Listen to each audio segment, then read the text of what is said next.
Hello everyone, we are Lucia and Melissa. and today we are going to talk about Flash, a biography by Virginia Woolf. Well, Flash by Virginia Woolf is the biography of a red Cocker Spaniel that was owned by the English poet Elizabeth Barrett Browning. Virginia Woolf was inspired in her own Cocker Spaniel, Pinka, to write this novel. And Woolf has read the letters and poems that Browning had written about her dog Flash, and so she decided that he would be an interesting subject for a biography. And although it is narrated in the third person, the book is written mainly from the perspective of a dog. And as Virginia Woolf told a friend, Flash was really her dog, Pinka, who she used as a model for the red cocker. The 6 chapters of the book correspond to the 6 stages in the life of Flash, beginning with what is known of his early years and ending with his death as an old dog. Often read as a modernist consideration of city life seen through the eyes of a dog, Flash serves as a harsh criticism of the unnatural ways of living in the city. The figure of Elizabeth Barrett Browning in the text is often read as an analogue for the female intellectuals, like Woolf herself, who suffered from illness, fake or real, as a part of their status as female writers.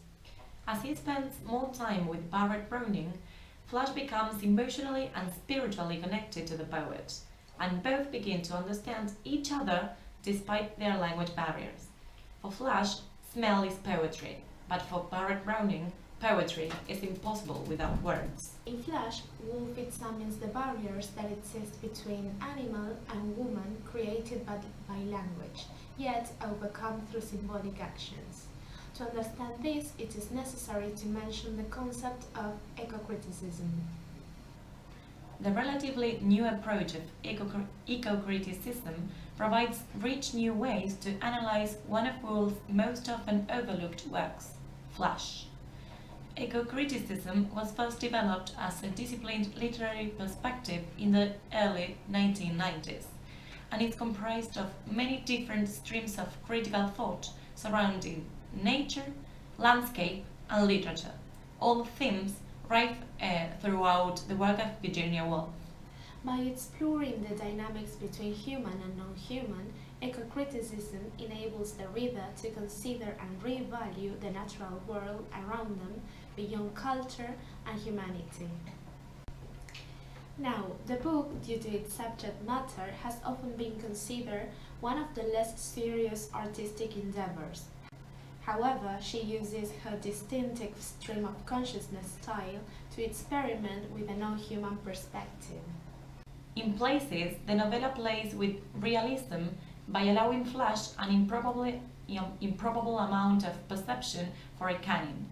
Flash seems to grasp some idea of social class in humans, a concept recurrently criticized in the story as he becomes more democratic later in life, and he can talk to other dogs on the street. At other times, the reader is forced to interpret events from the dog's limited knowledge. Flash sees his owner agitated over markings on a paper and cannot understand that she is in love. Finally, we assure you that reading this book is not a waste of time.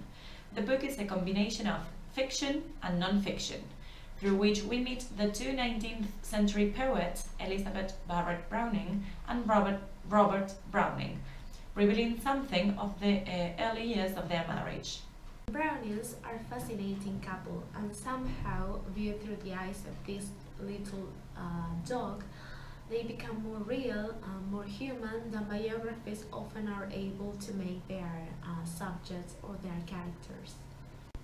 Apparently, Woolf drew her inspiration from the 2 poems that Elizabeth Barrett Browning published about her dog.